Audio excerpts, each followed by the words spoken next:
السلام علیکم ورحمۃ اللہ وبرکاتہ۔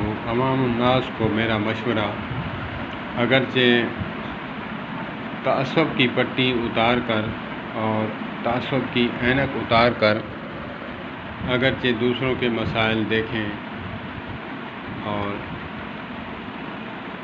اللہ پاک آپ کا سینہ کھولیں گے اور دماغ کی کھڑکیاں بھی کھول دیں گے۔ مجھے ایک ہی حدیث نے پکڑ کر سیدھا کر دیا، وہ ہے بنو قریظہ کی حدیث۔ جب آقا کریم علیہ الصلوۃ والسلام نے حکم دیا صحابہ کرام رضوان اللہ علیہم اجمعین کو کہ عصر کی نماز جو ہے بنو قریظہ کے مقام پر جا کر پڑھنا، تو بعضوں نے راستے میں ادا کی، بعضوں نے جو ہے وہاں جا کر مقام پر ادا کی۔ اب اس میں دو کیٹیگریز، دو گروہ بن گئے، ایک ظاہری حدیث پر عمل کرنے والے اور دوسرے جو ہے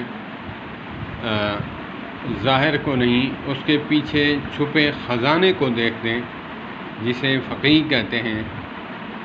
فقاہت استعمال کی کہ آقا کریم علیہ الصلوۃ والسلام کا مقصد یہ نہیں تھا کہ نماز قضا ہو جائے، آپ نے وہاں پڑھنی ہے، اور جنہوں نے ظاہر کو دیکھا انہوں نے کہا کہ آقا کریم علیہ الصلوۃ والسلام نے فرمایا کہ وہاں جا کر پڑھیں، تو ہم نے وہاں جا کر پڑھی۔ پھر واپسی آئے تو کارگزاری سنائی، تو اس میں علماء فرماتے ہیں جنہوں نے راستے میں ادا کی انہوں نے بھی ٹھیک کیا کہ قرآن پاک میں ہے کہ نماز جو ہے وقت مقرر پر تم پر فرض کی گئی ہے، اور جنہوں نے حدیث پاک کے ظاہر کو دیکھا تو انہوں نے بھی ٹھیک کیا۔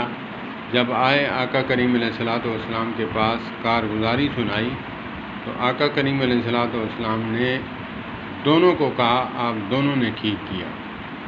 تو اس سے کیا مطلب نکلتا ہے، اس سے آپ کیا اخذ کرتے ہیں کہ دونوں کو کیسے ٹھیک فرمایا؟ اب دیکھیں کہ ظاہر حدیث جو ہے یہی ہے کہ وہاں عصر میں جا کر پڑھیں۔ اگر میرے پیارے اہل حدیث یہ بات سمجھیں کہ نماز تو اول وقت ہے، پھر حدیث پر عمل کریں تو پھر نماز تو قضا ہو جائے گی، پھر ہمیں کیا کرنا چاہیے؟ جیسے ایک عورت کے اوپر رو رہے تھے تو امی عائشہ صدیقہ رضی اللہ تعالی عنہا نے فرمایا کہ اسے تو عذاب ہو رہا ہے، تم رو رہے ہو۔ اب یہاں یہ مطلب نکالا کہ کسی کے رونے کی وجہ سے کسی کو عذاب ہو سکتا ہے۔ اصل مقصد یہ تھا کہ حدیث پاک کا مفہوم یہ تھا کہ اس کی مشرکانہ حرکات بد عملی کی وجہ سے اسے عذاب ہو رہا ہے، نہ کہ کسی کے رونے کی وجہ سے انہیں عذاب ہو رہا ہے۔